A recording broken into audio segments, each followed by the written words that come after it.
Hello once again, my fellow fanaticals. I'm your host, Chris Stanton, and you're listening to the CSBS Sports Edition. And yes, I still know fanaticals is not a word.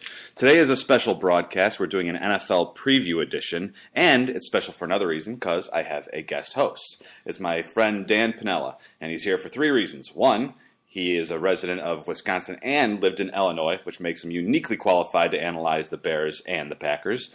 He is a semi-pro professional football player, and he's my best friend. It's my show, so suck it. Going forward, we're going to first start off with the AFC, but if you have any comments, you can call our number at 630-534-0779. That's 630-534-0779. So call in with any topics you would like to discuss.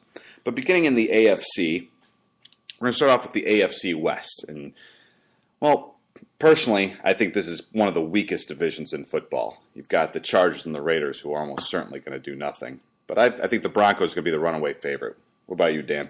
I am all for the Broncos. I'm a Peyton Manning freak. Any team he's on, I think has a shot at the Super Bowl. So anytime he's coming out to play, I'm going to go with that team. So Broncos my pick. That and the addition of Wes Welker gives him that three-headed receiver attack that he likes to have with Eric Decker, Wes Welker, and Demaryius Thomas.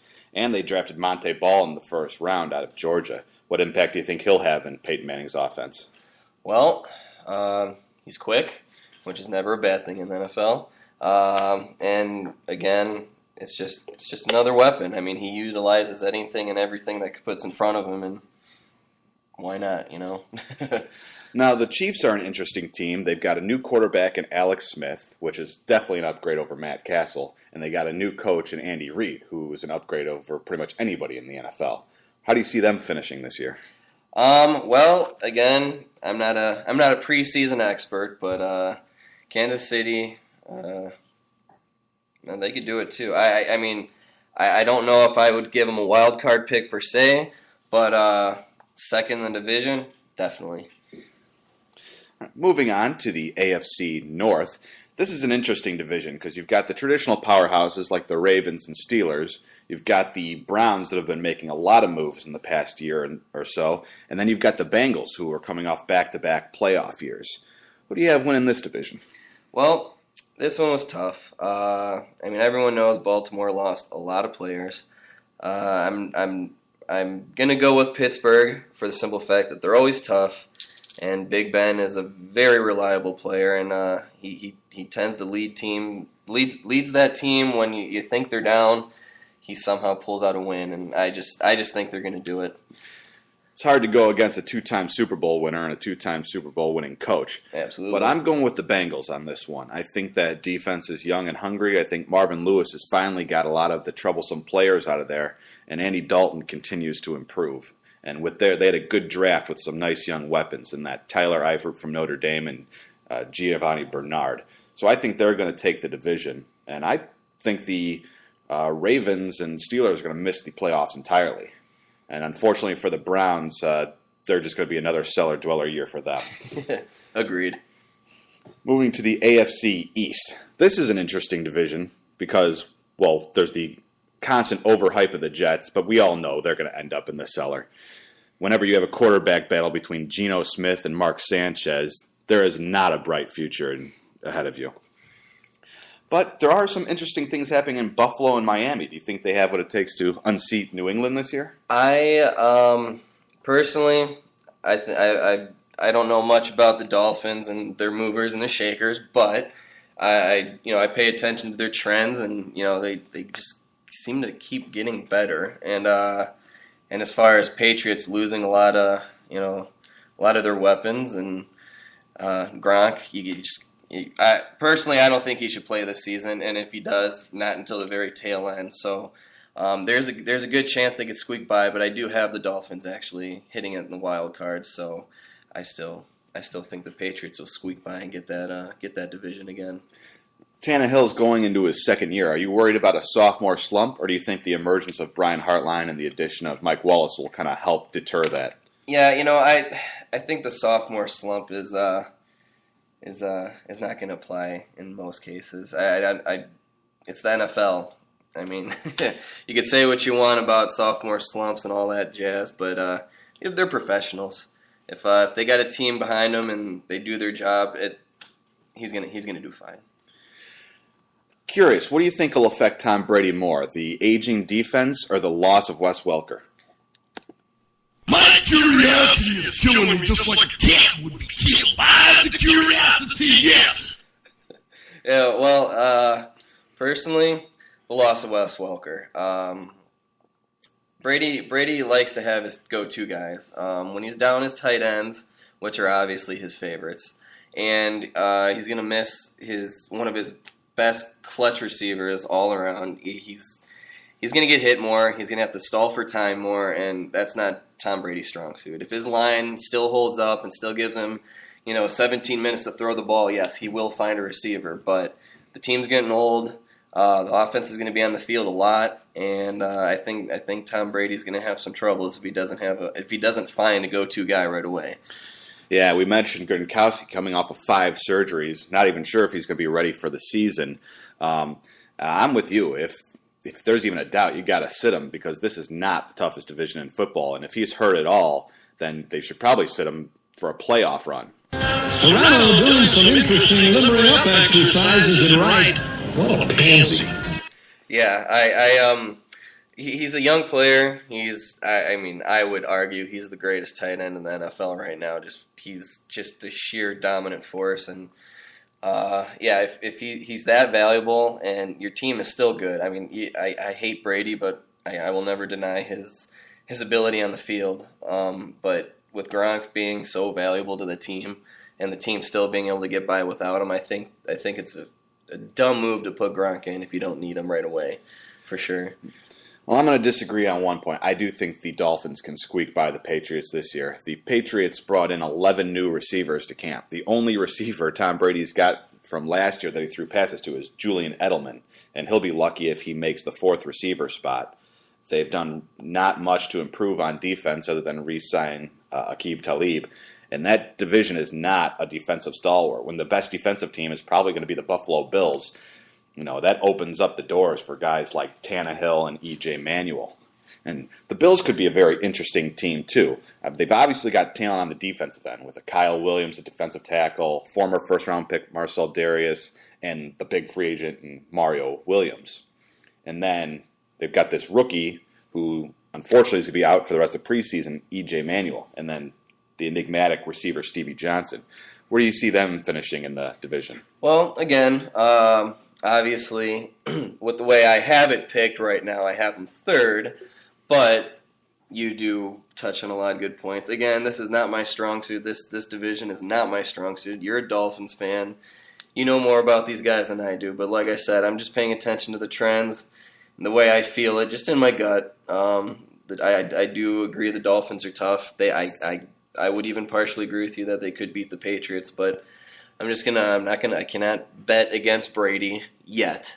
As for the Bills, they could surprise anybody. And heck, for all we know, they could win the division. But I'm just going with my picks right now. I got the Bills at 3rd, but all right.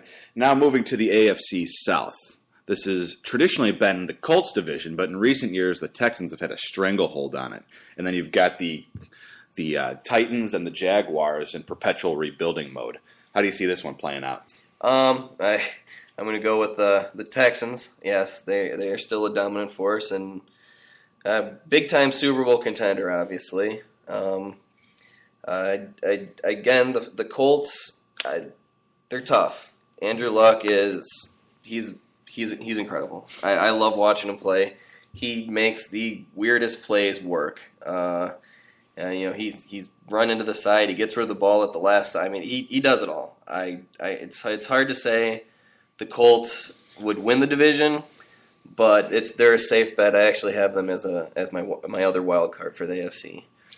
Last year, the Colts were forced to throw a lot. How do you think the addition of Ahmad Bradshaw from the Giants is going to help Andrew Luck? It will add a threat. It depends on how the offense wants to utilize him. I mean, Luck proved himself in the passing game. Is it something that they want to meddle with right off the bat? yeah, Bradshaw is definitely a guy to be reckoned with, and he could definitely throw a hiccup on defenses that are expecting Luck to pass a lot. But if it works, they always don't fix what ain't broken.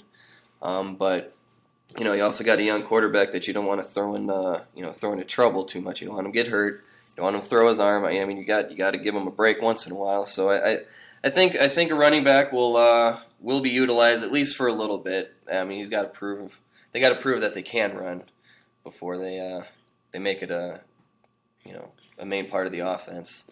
I agree. I think the Texans have got a stranglehold on this division. I think the Jaguars and the Titans, while making some positive steps, are a long way away, and they're just going to be cannon fodder for the likes of the Texans and the Colts. And like you, I'm picking the Colts to take a wild card here. I think Andrew Luck is going to be better. I think he's going to avoid that sophomore slump, and I think the addition of a quality running back who's proven in this league will help not just with pass protection, but also taking some pressure off his receivers like Reggie Wayne and T.Y. Hilton. So that's the AFC preview real quick. So who do you think out of this group is going to make the Super Bowl? Well, the Super Bowl, this is just my bias with Peyton Manning again. And last year, the way things went, if Peyton Manning, he made a couple risky plays and they didn't pay off, but they were in the position to go to the Super Bowl last year, and I have a feeling they're gonna get there this year. And do you think the loss of Elmas Dumerville is going to make that defense drop off too much, or how do you think that's going to play out? No, I mean, I don't want to, get ahead of this ourselves, but the loss of one really good player, we lost Brian Urlacher in Chicago. Does that mean the defense is going to suffer? No. It's a huge element, yes, but the defense is still a team. And if they could get another guy to take over the role at least in a leader sense, then they'll be fine. Something I find interesting is the AFC, there's a lot of up-and-coming teams like the Colts, the Dolphins, the Bengals. However, there seems to be only a couple legitimate teams for the Super Bowl. I mean, the odds-on favorites are obviously the Broncos and the Texans. But outside that, do you see any real threats to the Super Bowl? Because I'm not seeing them. I don't.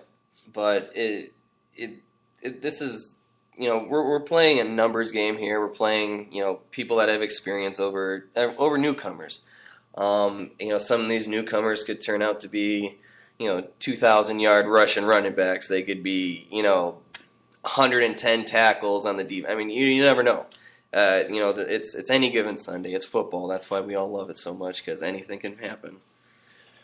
You're listening to the CSBS Sports Edition. I'm your host, Chris Stanton, and with me is Dan Pinella. Now we're moving over to the NFC side of things, and unlike the AFC, this is a wide-open conference. I mean, there are good 8 teams that could potentially make the Super Bowl this year, plus you've got another 4 or 5 that are so questionable, teams like the Bears with a new coach and new staff, but an increase in weapons. So let's start on the West Coast again, like we did with the AFC, where we've got one of the toughest battles in the NFC, which is between the 49ers and the Seahawks.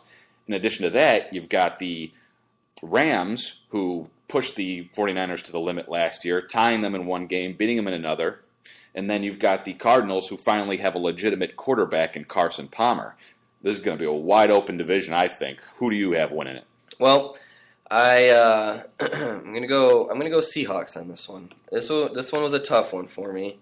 Like you said, the Rams do give San Fran a run, but they've always given San Fran a run. It's basically San Fran's Achilles heel is the St. Louis Rams. So I don't think the Rams can beat out everybody.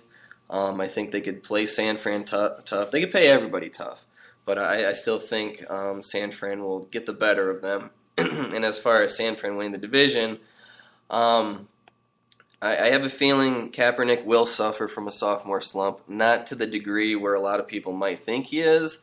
He's still a very able guy, but as soon when defenses figure out how to contain him, I think it's going to be a little bit tougher for him to score the way he used to. And then for Seattle, those defensive backs, Russell Wilson is just